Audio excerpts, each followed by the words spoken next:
Howdy everyone, we're back today with our second painting Claptrap video. I thought it'd be interesting to take this little model and paint it up in two different ways. One starting from black, that was the first video, and today we've got painting Claptrap over a white primer. Working over a light primer is a little different than working over black because you're starting with the brightest colors and working down. So here I'm going in with the Citadel Contrast Yellow, and just carefully kind of brushing in all of the areas of Claptrap's armor that I want to be yellow. Now, you'll have to see at the end of the video which one you prefer. We'll do a quick side-by-side of both Claptraps so you can see some of the differences in tone that it makes to work over a light primer versus over a dark primer. I do think that working over a light primer requires you to be a little bit more careful with your brushwork. Compared to painting over a dark primer, you're kind of having to get into the nooks and crannies a little bit more. You have to be a little bit more careful not to spill over into the wrong area of the miniature.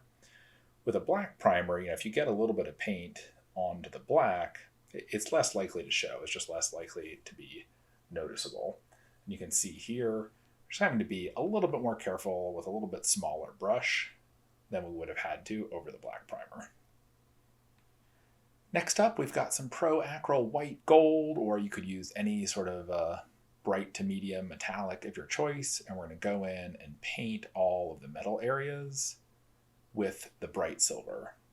Again, compared to, especially if you watched the part 1 video, and if you haven't, you can go check that out afterwards. This is just a little more fiddly to base coat all these small areas. You're going to spend more time with the base coating. I think it's valuable, though, to try different things, see what you like, try a robot with a white primer, try a robot with a black primer, see which one feels more natural to you, feels more comfortable to you. With these Borderlands miniatures, the idea for these is to get them to look somewhat like the Borderlands art style, with bold, cartoony colors, black lines in between the areas of colors, and nice, sharp highlights. So the miniatures really lend themselves well to that. They've got nice, crisp detail that takes edge highlighting and shading well. There's really a lot going on with these miniatures, as you can see with the Claptrap. If you haven't already, definitely check out Monster Fight Club's Kickstarter. They've got a lot of cool miniatures. They just, congrats to them, they just broke the $1 million mark on that Kickstarter, which is really impressive. So yeah, if you're a fan of the Borderlands series, definitely check out the miniatures, check out the game. I'll put a link down in the description below. So with the metal all base coated and the yellow contrast over the yellow part, we're going to continue to go in and base coat the different parts of the miniatures. So with a little bit of a dark gray, a small, nice clean brush, I go in, paint the tires with a quick spot of gray. One of the things that I really like about the Pro Acryl paints is that they're thin enough straight out of the bottle to work well without having to water them down much, especially if you're working on one miniature at a time. You're just doing a quick little, few minutes of painting after dinner or something. You can put a little bit of paint onto your palette, work with it for a few minutes. It doesn't seem to dry out that quickly, goes on smoothly. And even though it is a little bit thinner, it goes on with a really nice coverage. And you can see how well this is covering the white primer in just one quick coat. And gray over white isn't the most challenging job to ask of a pot of paint, but I've been consistently impressed with the coverage I'm getting out of the Pro Acryl paint. So that's the basic colors blocked in. We've got the gray on the tire, the metal on the arms and the mechanics, the yellow and white Claptrap body. And so next up is to put a little texture on the base. I'm trying to do this start to finish kind of in one go.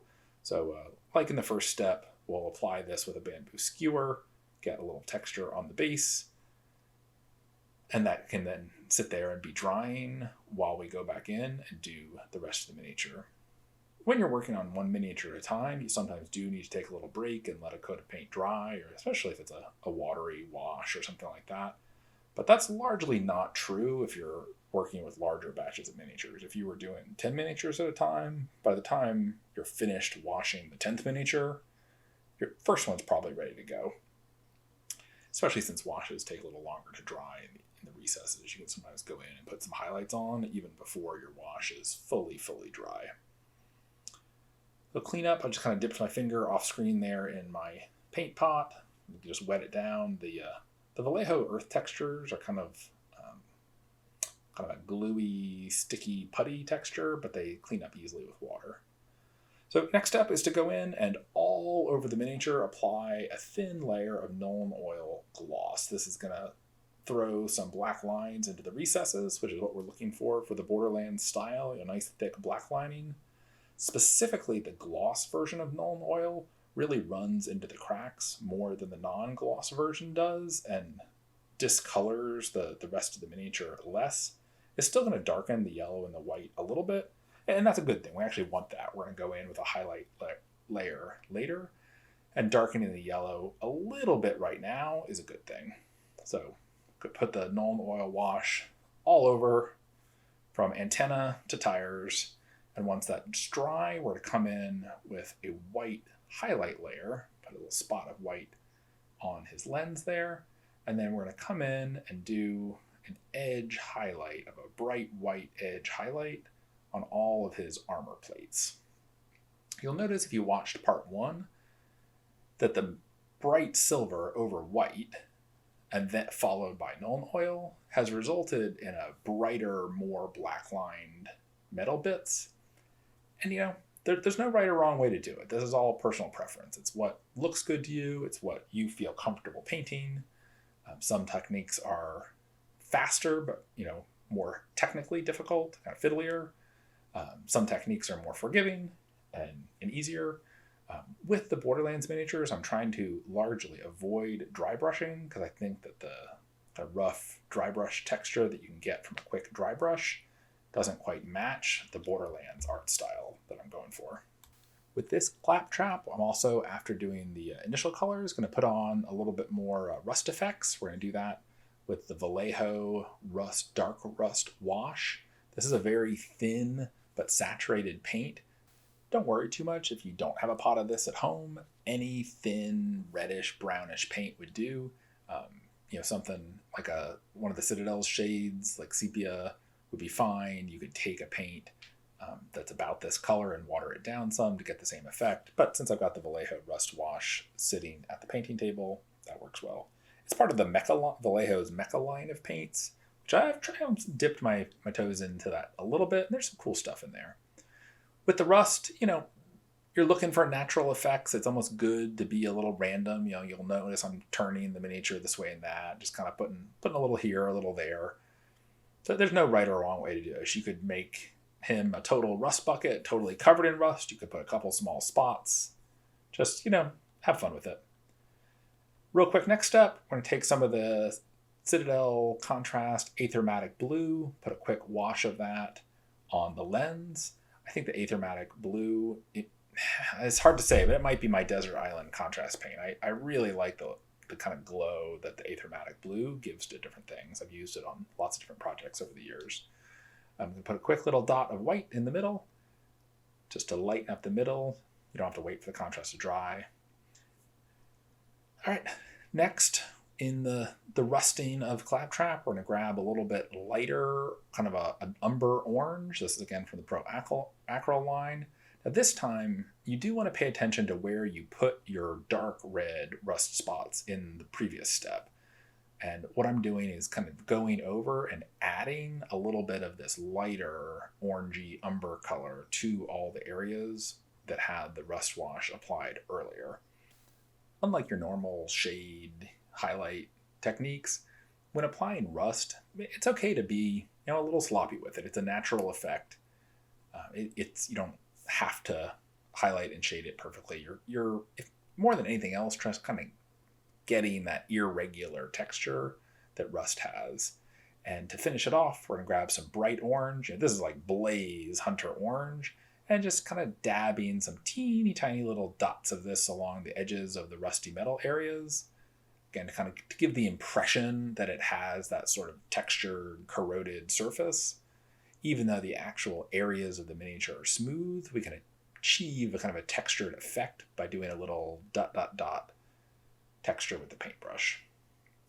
All right, next we're going to grab the same contrast yellow that we used before, and we're going to go back over those white highlights on the yellow, and you can see what's happening here is that we're applying the yellow over the entire area, but because there's a bright white highlight has been laid down, what you're essentially creating is a darkened yellow area with a lighter yellow highlight. But because you've used the same yellow contrast paint for both the base coat and to cover up the white highlights, they blend together really nicely. This is a technique you can use on lots of different things to contrast paint, bright highlight, contrast paint again. It guarantees that the darker areas of the yellow and the lighter colors of the yellow look right together because they're the same color. And then you can go back in with a little bit of white and just, dab the edges a little bit, just reinforce those highlights. You really want to use a light touch here. You're just looking to just tiny little bits of white on the very tips of the armor, the top corners. I'm basically not touching the lower half of the model at all. These are just the little glints of light that you're going to get on the raised surfaces of the models. Go back in, do one more tiny spot of white in the middle of the lens to highlight that. And now it's time to go in and add some chipped paint. This is really fun. This is my favorite part of any weathering. So the first step of adding some chipped paint, I'm going to go in with the dark Pro Acryl dark warm gray. And essentially what you're doing is painting in the areas of kind of like the gray primer coat. You're painting in the shadows around the edges of the chipped areas. You'll see that in a second. I always find that it's easier to, whenever possible, make the shapes that you're painting larger. So by going in and painting the gray shapes first, I think it's easier to now go in with the silver and paint just a little bit of silver inside the gray shapes that you've created on the miniature. And what that'll give you is an area of silver surrounded by a thin layer of gray, which will give a natural depth to the chipped paint and really give it a nice realistic look. It's a little hard to see in the video portion because this is a small detail on a small model, but you can check out the finished model at the beginning or at the end. I'll throw a picture of this up on the Jolly Lark Instagram too if you want to look at the chipping effect in more detail.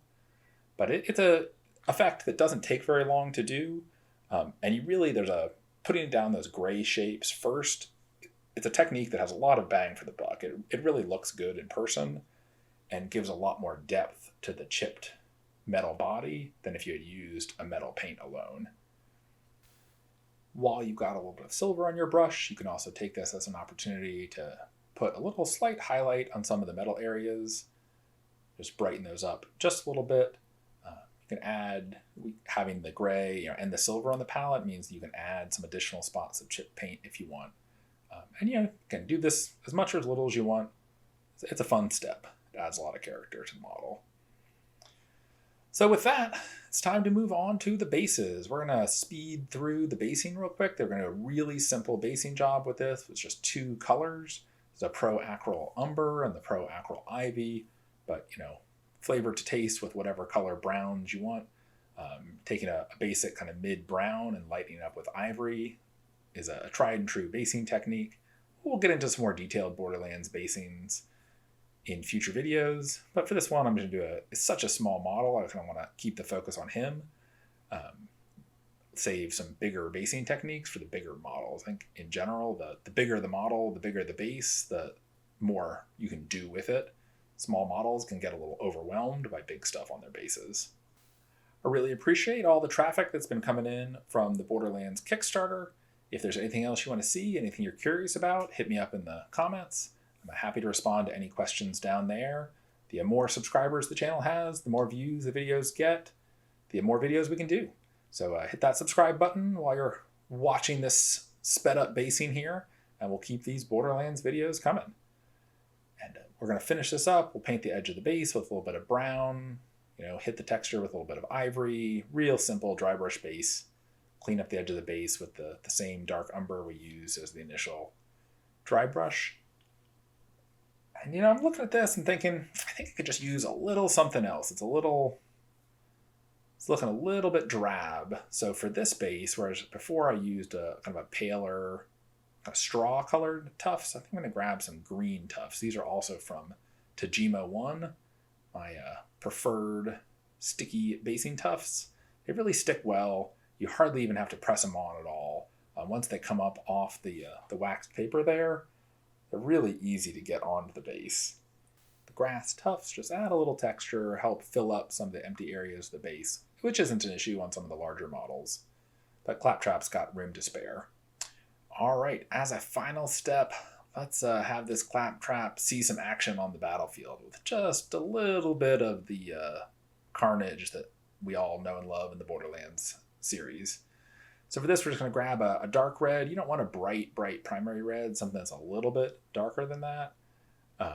Again, from Pro Acryl here. And what I'm doing is putting a couple little spots of pure red paint, and when the brush goes off screen, I'm filling it up with a little bit of water and feathering the edges of the red paint out just a little bit, so that it kind of looks like it's bleeding, so to speak, into the gravel around it. So spot of red, feather it out with a little bit of water on your brush. I'll just put a little bit of a blood splatter on the empty ground in front of Claptrap, really make him look like he's gotten into some action. You can even load up a brush with a little bit of paint, flick on a little paint, give him a quick howdy-do with a little blood splatter.